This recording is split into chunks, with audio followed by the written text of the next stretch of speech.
The production of this program is made possible thanks to the support of the following and viewers like you. Canada's vaunted healthcare system is in crisis. According to the ourCare National Survey, more than 6.5 million people, that's 1 in 5 Canadian adults, do not have access to a family doctor or a nurse practitioner that they can see for regular care. ERs are regularly shut. Diagnostic services and surgeries are backlogged, making timely access to healthcare extremely challenging. According to a Research Co. poll, pessimistic views on healthcare have taken hold in Canada. The proportion of Canadians who think the system should be completely rebuilt has jumped to 23% in 2024. Krystle Wittevrongel says that's a startling number. It demonstrates that Canadians believe it's time to drastically change the system. One of the many impediments to the delivery of healthcare, says Wittervrongel, is our funding model. Hospitals receive a global budget at the beginning of the fiscal year. That money is fixed based on an expected number of procedures based on historical volumes.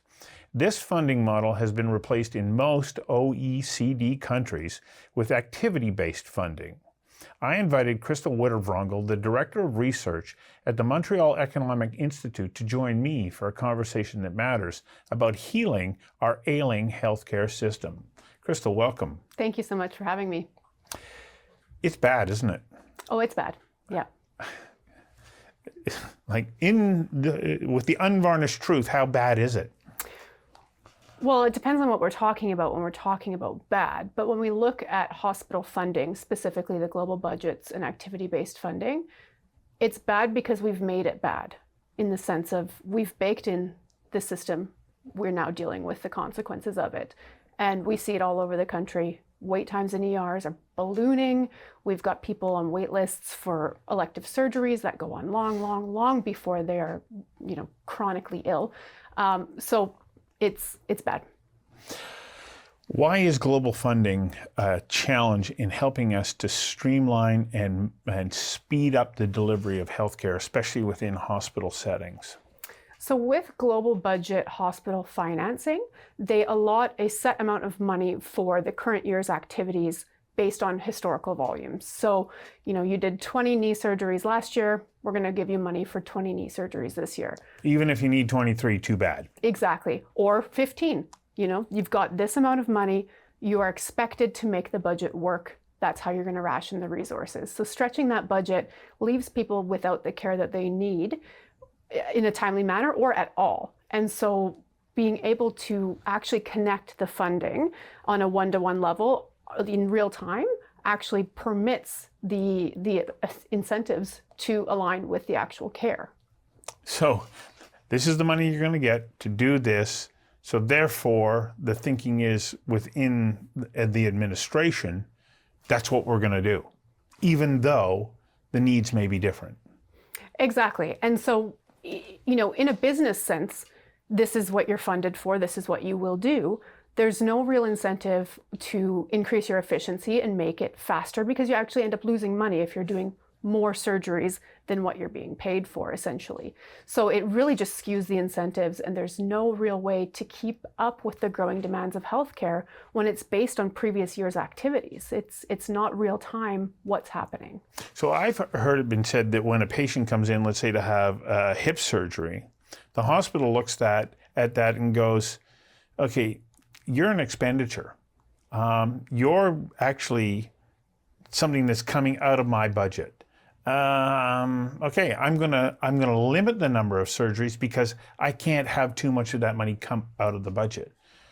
What's the reverse to that, though? How do we offer an alternative to hospitals with a funding model that says, oh, you're a hip surgery. You actually come with funding to help balance out our budget. How do we change that model? And where have we seen it actually implemented? So changing that model, it's not a simple thing because it's a funding model, but it is as simple as you just laid it out. Moving from global budgets to activity-based funding changes the way that a patient is viewed. It's now seen as a source of revenue, part of the hospital's operating strategy, rather than as a cost that needs to be contained. So if we look to other OECD countries around the world, most of them are using activity-based funding. So Australia, for example, has 87% in the last year of their hospital funding is done on an activity-based formula. And the funder still being the government? Yeah. Really? 87%? 87%. So there are circumstances where it isn't necessarily the best way of moving forward. So, small rural centers where there's no competition between hospitals or inability to properly calibrate based on some unique cases or whatnot. So there are still block grants or global budgets in some scenarios in other countries, but it is not the norm. And so that makes accommodations then for those regions or local rural areas that you do need global funding. But the rest of the system can benefit from an activity-based funding. Absolutely. So it's almost stimulating competition between hospitals. So if you think in a large urban center, one hospital is known for being very quick and efficient and very few readmissions. They're going to have more patients likely to proceed to them for needed surgeries and so on. Another hospital that doesn't do as good of a job is going to lose patients and then lose funding. So it really connects the dots between the funding, the patients, and moving forward to bring about systemic change within the competitive mindset. But yes, there are concessions that are made for smaller centers or certain like research hospitals, for example, might have different considerations. They're not doing as much direct patient care or whatnot. And that's the beauty of considering it here. Australia has 20 plus years of in-depth, tweaking and on the go. We're not going to reinvent the wheel. We don't need to. We can learn from countries that have these experiences that are very applicable to our own. The production of this program is made possible thanks to the support of the following and viewers like you. So I was, made aware of something that, okay, you go in and have a procedure here and something goes wrong. Well, and you have to come back and there needs to be another surgery. Well, this is a huge hit to the hospital's budget. And they have to, of course, address the need that was created by them. But in these countries, or some of them, that there is, in essence, kind of a quality control measure that, okay, you didn't deliver what that patient requested or needed. We funded it, but you have a responsibility to make good. You, the hospital, have a responsibility to make good. What has been interesting is to see the relatively low rate at which there is a readmission because something went wrong, because there's a consequence, like a severe consequence to getting it wrong. Here, yeah, you take it out of part of the budget, but the hospital's still functioning. There, no, it's costing them. So yes, you get paid for the patient coming in, but you don't do it right, you're now paying. Do I have that right? And what are the benefits of creating a system like that? Like, how does that then start to improve patient care or patient health outcomes? So in Australia, they do have it baked in where if there is a readmission or a hospital-acquired infection or other complication, it's factored into the costing and the way that they're paid with these services. So in effect, you are correct by saying, they are then kind of out of pocket for that. They're not being paid, multiple services when it's in fact a quality control issue. So that's one of the things that I think is really beautiful about this is these other places have really put this stuff into play for so many years that we can say, okay, that is a good indicator of low quality, or alternatively, something is a good indicator of high quality, and what does that mean in terms of funding? So moving from that. Australia is not the only country, and there is a knee-jerk reaction here in Canada to say, oh, okay, so you want us to go to the American model. what I found interesting is if you take a look at surveys of Canadians, as I pointed out off the top, there is an appetite for change. But the appetite doesn't seem to be to mimic the American model. It seems to be to look for other overseas models. What about Sweden, for instance? I understand that they have quite a remarkable model as well. Yes, Sweden, Denmark, Germany, England, they all incorporate activity-based funding and all have similarly high adoption rates as well. Australia, yeah, 87% is definitely among the highest, and Denmark's around 80%, but there are other circumstances. When we look closer to home, we've had some provincial experimentation. Quebec right now is actually leading in this area. In 2027, 2028, the goal is 100% of physical care in Quebec hospitals to be funded by ABF or activity-based funding. Currently, it's about 25%. It's been rolling in stages and phases over the past few years with really remarkable results. We've seen in magnetic resonance imaging MRIs, for MRIs, yeah. an increase of 22%. While driving down the cost at the same time by, I believe it was 4 or 5%. So we're getting more services at a lower cost. And we're seeing that here in Canada as well. So what happened politically in Quebec that allowed for the introduction of this model? Because up till now, I think that if you were asked to ask a lot of Canadians, I mean, we do have pride in our healthcare system, and for good reason. I mean, there's lots of good things about it. But if you ask somebody to say, okay, well, we're going to start to change the way in which we deliver, especially the financial resources to make this work, there has been resistance, especially at the political level, not necessarily so much the public, but much more so at the political level. What shifted in Quebec? Well, Quebec is interesting because there's more of an desire, I guess, to experiment. They do have a little bit more flexibility when it comes to healthcare. They do have things a little differently, and there's more of a desire and a push for change there. And they see it, and it's really been forward moving. So there was something, I believe it was last summer, they were pushing for some mini hospitals, which were going to be introduced for a number of different things. It's since been rolled back politically, but one of the things that we recommended was, you know what, you need to do this with activity-based funding for this to be successful in the way that you're hoping.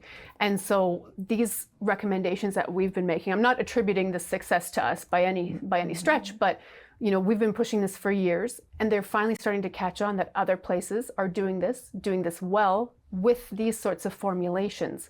And whether it's, you know, the Quebec desire for experimentation with health, or just, you know, more fed up with the federal overreach, which is also something we see in Alberta, there's just more desire for change, I think.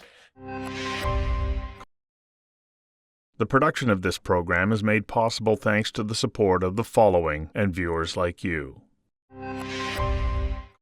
Do you believe that the Chihuly case in Quebec may have also played a role because the Supreme Court of Canada said, you're right, you do not have timely access to health care and you have a right to that? I mean, this is one of the challenges. We're supposed to have a right to timely, effective health care, and in the rest of Canada, in British Columbia, of course, there was a case that went to the Supreme Court, and they said, no, it doesn't apply here. But the Chihuly case, I think, must have had some political influence saying you cannot be denying people the access to care, because if you do, then they have the right to go and seek out other healthcare opportunities.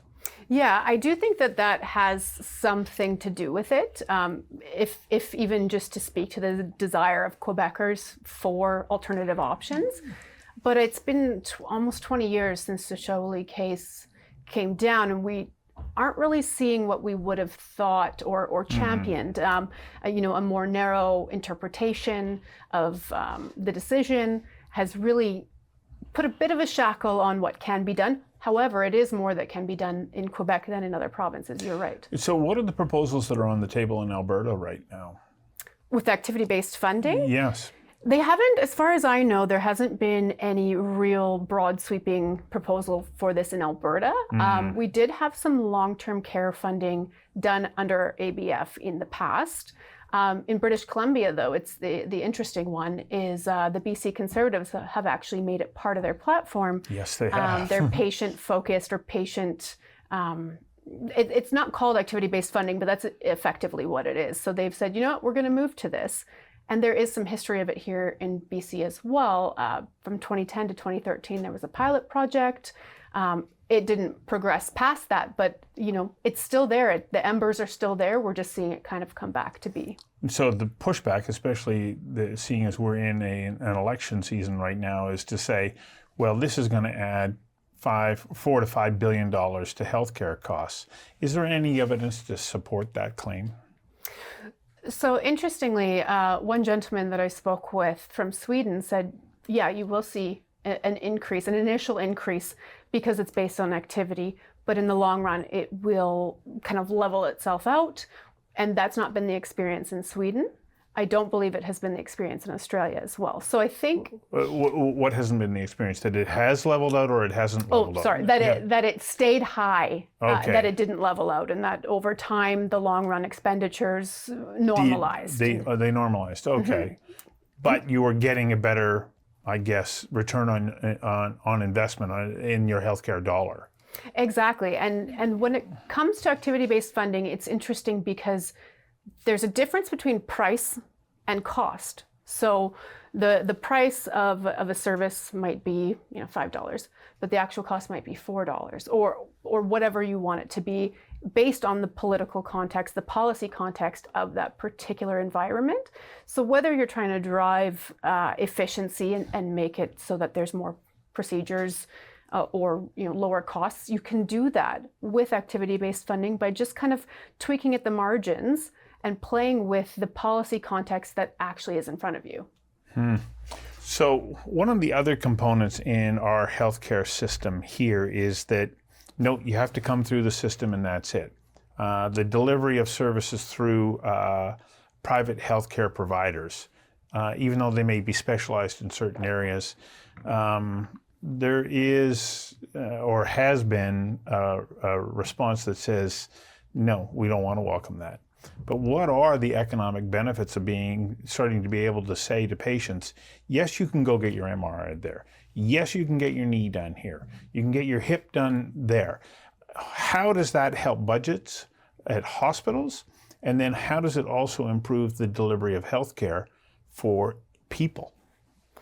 I think part of the conversation that as Canadians we often get conflated is private delivery versus private payment. Healthcare is already delivered on a large scale privately. Your family doctor is a private provider. My family doctor is a private provider.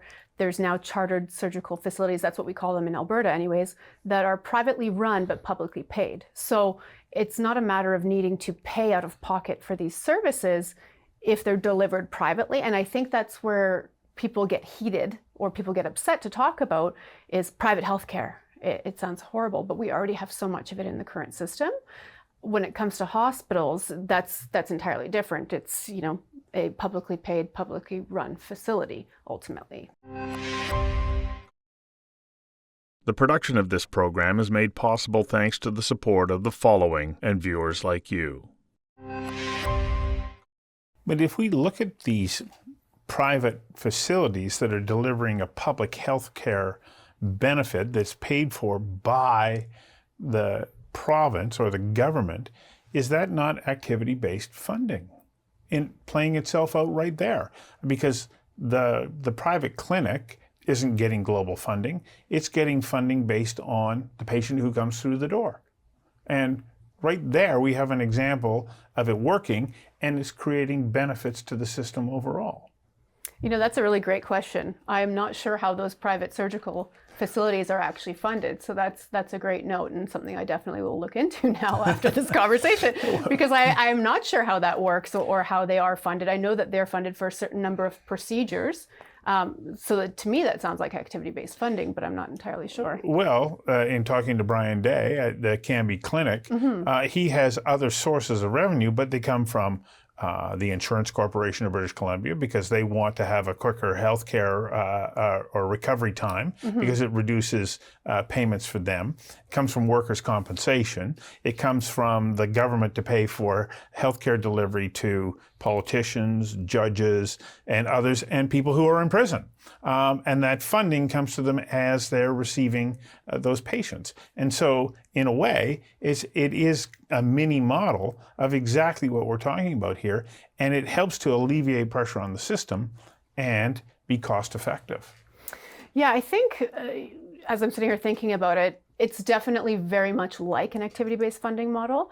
But when we build up they're called DRGs, or diagnostic related groups, for activity-based funding, they often include capital expenditures and admin and sorts of things like that, which I don't think the chartered surgical facilities have that built in. So it's not entirely a true activity-based funding model, but I do get your point. It's definitely, a step in between. The whole point here, though, is to try and deliver healthcare in a way that meets the needs of Canadians. I heard a really interesting quote this morning at the summit that you were making a presentation at that said Canadians want access to healthcare the same way they have access to anything else, on their time, on their terms, and when they need it. And this is what we really need to be driving towards. The ability to deliver healthcare in a way that meets the needs of individual patients. And I know that we're kind of on all right, let's do this. But in an odd sort of way, I also want to appreciate that there's so many good things about the way that we deliver healthcare in Canada. I don't think that anybody's advocating, well, let's just throw it all out and start again. Yeah, exactly. But at the same time, it's also, let's not just keep dumping millions and billions of dollars into something that is giving us subpar results, and really just, people are paying, just not with money, they're paying with their time, they're paying with their quality of life. If you spend 2 to 3 years on a wait list for a hip and you now are living with chronic pain, I don't think that you're necessarily excited about the way that health is delivered. There are good things about it. In an emergency, you can likely get care before you perish, but is that all we're looking forward to? Is the very extreme circumstances where that is accessible to us versus the 6.5 million Canadians who don't have a family doctor and can't access a family doctor? There's a lot that needs to be looked at, while also still saying, yes, okay, the safety net is there and it can be useful at times. I know, it's an odd system. You go, okay, I've got this problem. Yeah, but it's not bad enough, so come back and see us in a year and a half, when it really is. So I see this deterioration in the quality of my life and the discomfort that I have, only to be told, well, we really should have got to this 6 months ago. Yeah, exactly. Or even waiting for a referral to a specialist from your family doctor, that can often be lost. And in what case are you, reimbursed for that with your time or your money or anything? It doesn't happen. Well, I hope that there's a growing chorus of voices that say we need this change, and the political, people that represent us are starting to hear them. Thanks for coming in and having this conversation with me. Thank you for having me.